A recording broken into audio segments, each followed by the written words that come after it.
I don't think anyone would argue the idea that a Jedi makes for a pretty badass playable video game protagonist. They've got a lightsaber, force powers, they're quick, and they can jump really high. All great innate attributes for an action game, but one challenge about having a Jedi main character is that they're only really known to use lightsabers. That presents a bit of an issue as most good action game heroes have multiple weapons to help keep combat fresh over the course of the game.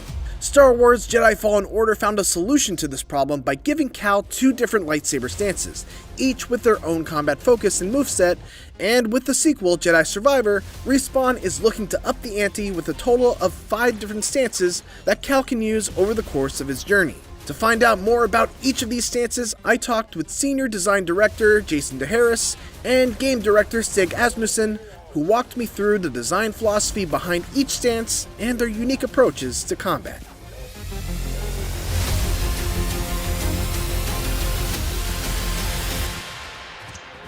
One of the big focuses throughout the development of Jedi Survivor has been this concept of Jedi 2.0, and how to take Cal from where he was in Jedi Fallen Order, a young and relatively inexperienced Padawan trying to find his place and identity, to where he is now in Jedi Survivor, a much more confident and capable Jedi Knight who is also 5 years wiser. Asmussen said that the team wanted this change reflected in Cal not just in the story, but through his combat as well. As a result, Cal is a much more capable fighter right from the start in Jedi Survivor, with 3 saber stances available right from the beginning of the game: single blade, double bladed, and dual blade. We felt like it was important to give the player a greater arsenal right off the bat. We had 2 fully realized stances in the first game, and that was the single and that was the staff. And we had a stance where you had a twin blade, which was something that we wanted to fully realize in the first game, but we basically ran out of time, and it ended up becoming a special move. It was a really cool moment, but it was not given the same amount of focus and execution. So that was like day one. We're gonna finish our twin stance. DeHarris said that the team really used the twin blade stance as the jumping off point, because they already knew the roles the single and double blade stances would play in combat. And so they wanted to start by trying to make the twin blades feel unique. And that's where we started to think, okay, let's make twin a little more technical. Still approachable, anybody pick up and play, but there's a lot more, combat nuance to it. That combat nuance comes in several forms. For one, you're a bit of a glass cannon. You take more damage, but you attack faster and have a wider array of unique combos, some of which require you to pause for a beat before continuing the combo. In addition to that, Twin Blade Stance is the only one where you're able to dodge or guard cancel out of the startup animations of an attack. Other stances have you commit to your attacks very much like you would in a game like Dark Souls, where once you press the attack button, you have to wait until your attack animation finishes before you can get out of the way. You can rely a little more on your reflexes and freely get out of the way when danger is incoming. With Twin, we kind of let you ride the line between, reckless and aggression, but you pay for it if you're making mistakes. The single blade stance is the all-rounder stance of Jedi Survivor. It's got medium range and medium power, and a jack-of-all-trades approach to the skills that utilize it. It's relatively fast, so there's not the same amount of commitment to each attack compared to the slower stances.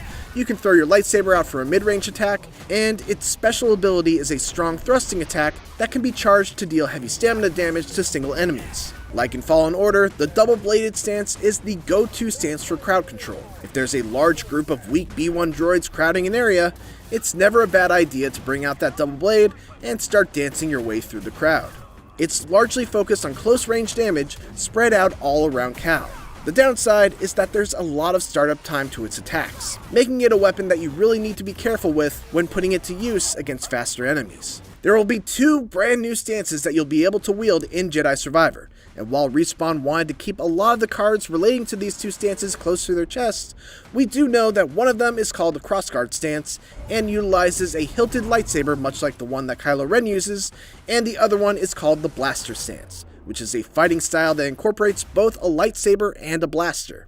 DeHarris described the Crossguard stance as a high-risk stance that deals the most damage, but is also the slowest and has the least amount of range. So that is one where we wanted the player to feel really powerful, but there's a huge risk, probably even more than twin, I would say, to where you have to understand spacing, because with that stance, we don't artificially push you towards an enemy.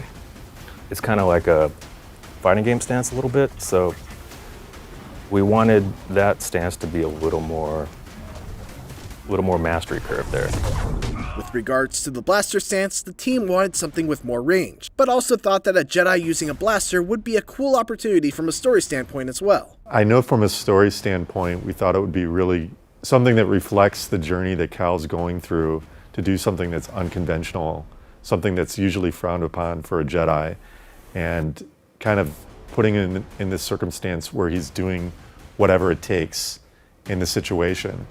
And, that's something that I think through conversations, we were able to really make that work in regards to combat. We wanted something that had more range. We wanted something that kind of had push and pull to it, where like the way the blaster is designed, it encourages you to use your saber in order to like replenish your ammunition on your gun. Like I said, it's almost this rubber band that we're encouraging the player to engage up close so that they can kind of make decisions when they're far away as well. To be clear, this is still a melee combat game. You won't be sniping stormtroopers from a distance with the blaster stance. It's not a shooter, obviously, right? It's like a melee gun, kind of, even though you're really shooting from long range, but there's a limit to it.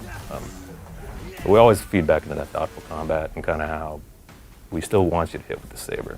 One of the most exciting aspects of these 5 stances is that they all come with their own skill tree. So each stance will have its own set of upgradable skills to help you further develop it. Stances aren't the only thing that have their own skill tree either. There's a tree for force powers and one for survival skills that offer flat increases to your health, force meter, and more. It all amounts to a combat system that offers a ton of flexibility in how you want to build up your own version of Cal Kestis. You can only equip 2 stances at a time, but you can change them at every meditation point and adjust your loadout for whatever the situation calls for. It's exciting stuff, and I'll go into more detail about it when my full preview for Star Wars Jedi Survivor comes out later this month. Thanks for watching, and for more IGN First coverage of Star Wars Jedi Survivor, make sure to check out our gameplay clip from Kobo, along with a breakdown of some of the new enemies that you'll be fighting. And for everything else, keep it here on IGN.